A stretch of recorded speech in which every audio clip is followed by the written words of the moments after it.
Splatoon is back! Back when the first Splatoon was announced at 2014's E3, we had no idea just what glorious series had been concocted. But now, 3 years on, we have the sequel to one of the most addicting online multiplayer games ever made. But is it as good as its predecessor? Well, yeah it is! Before we talk about the main attraction, the online, let's talk about the single player campaign. If you were a fan of the original Splatoon campaign, then you'll be delighted to know that the design mentality hasn't really changed. You have 5 worlds, 27 levels, and 5 bosses, each with a sunken scroll which provides a bit of lore, as well as now having Sardinium hidden throughout each level too, which helps upgrade weapons throughout the campaign. On top of that, you're not just using your traditional shooter. You get to use various weapons throughout the story, and at the end, you're encouraged to complete all the levels with various weapons for completion, but that's totally optional. The story itself is a lot more in-depth this time.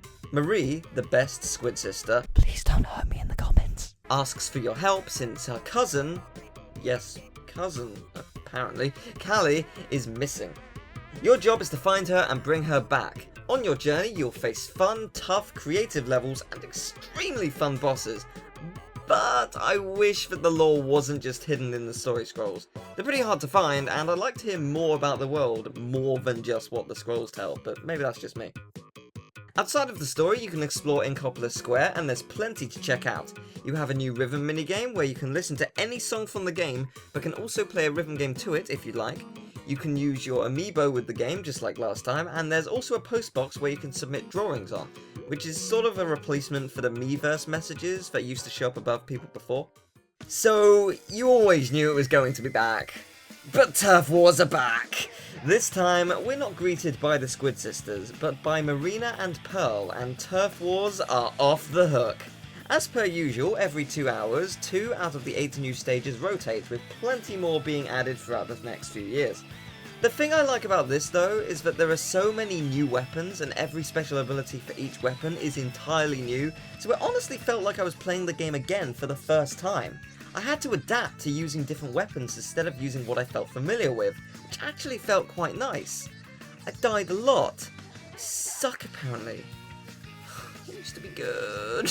There are also the same ranked battles available, which you unlock when you reach level 10 in Turf Wars, and instead of them each having a combined rank, each type of ranked battle has its own rank. So if you're better at one of them than the other, you won't lose your rank due to not being great, which I really appreciate.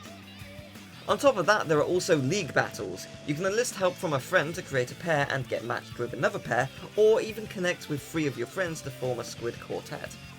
You can take part in ranked battles over a 2-hour period, and by the end of it you'll amass a lot of points and earn in-game medals. Beyond bragging rights, I don't think these medals serve any purpose, but it's a great way to play online with your friends in a competitive way. I could be wrong about that though. Among the new weapons, my favourite has to be the Splatshot Dualies. My god, they're awesome. 2 rapid fire blasters with a dodge roll functionality. Oh boy. The thing is, you'd think that's kind of overpowered, and to an extent it is, but now the sniper can charge a shot, then go under ink towards an enemy, and then launch the charged shot, and there's a new Brella weapon which fires and then acts as a shield, not to mention all the special abilities are all really powerful in different ways. They somehow managed to make every weapon feel overpowered, so none of them are actually overpowered, which is pretty awesome. As for everything that's available, you've been seeing them scattered throughout the review. I think you'll just need to experience and choose for yourself which you want to use. I can't really tell you which weapons, gear and special abilities will suit you, that's totally up to you. Oh, and did I mention that there's also a LAN play system? This is probably one of the best things about the game, especially since the game is portable for the Switch. Well done, Nintendo. So what else is new? Well, Spike's been replaced, but in a good way. He's still around the area in the background, but now merch resides, and you can pretty much get whatever upgrade on your gear that you want. He can also remove abilities that you don't like, so he can really ensure you have what you need for the best gear. This is extremely helpful for competitive play, as is the new hot dog vendor. Throughout the story mode you can find various tickets, and these tickets either let you get more money throughout online battles, or potentially double the experience. Each ticket lasts for 20 uses, but I love the idea to help speed up that process, especially since you can't really get into ranked battles until you're level 10, if that's your thing.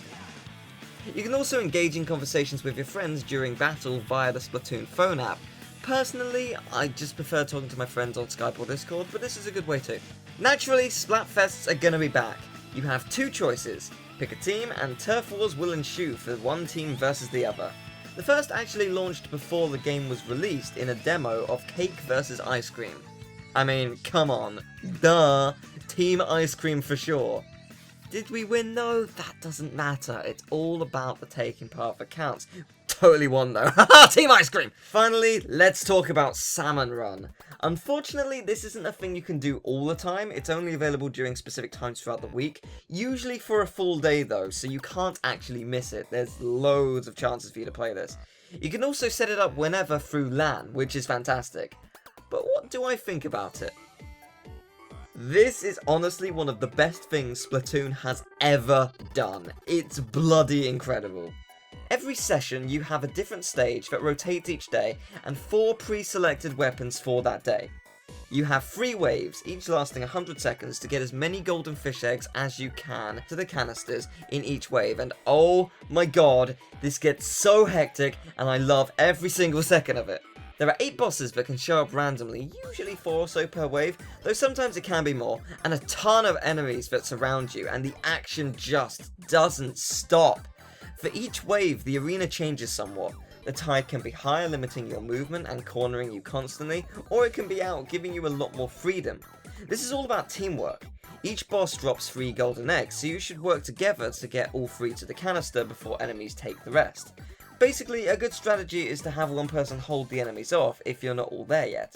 You have 2 calls as well. One to tell people to get over here because you're in trouble or have eggs, and another to call for help because you're dead. If you're dead, you can be revived by people splatting you with ink. Please don't do that in real life. If you all die though, it's game over. This can be a lot more difficult since it can transpire that you can have just 2 party members at a time if no one else joins. And oh boy, do you get pinned down fast. Each wave, your weapon also switches out randomly to one of the 4 for the day, so you better learn how to use them all and fast if you haven't already. The more you compete and the better you do, the more points you get and the prizes each day switch out. You can get some cool gear or tickets for the hot dog vendor and more, it's pretty cool. Splatoon 2 was incredible, I love it. The only complaint I really have is that there aren't more turf war and battle stages right now, but that'll change over time, and also it's just the 2-stage rotation.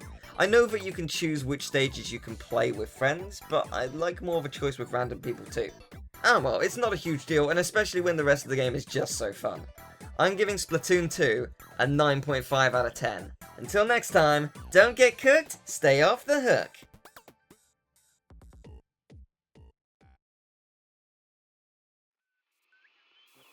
Thank you very much for watching. I hope you enjoyed the review. If you did, leave a like, maybe subscribe, share the video around. I have a Patreon. You can actually choose what playthrough I do on my channel if that kind of thing interests you. Yeah, I hope this is something that you're looking forward to playing, and I hope I get to play against you guys at some point, because oh, it's so much fun. Such a fun game. Especially Salmon Run. I'm gonna play that so much. I freaking loved it. It's so addicting. It's just beautiful, beautiful, beautiful, beautiful. But yeah, tell me, are you hyped about this game? Were you excited as soon as like you heard about it because you played the first one, or is it something you're about to get into? I'd love to know. But well, thank you once again for watching. I'll see you next time. Take care. Bye bye.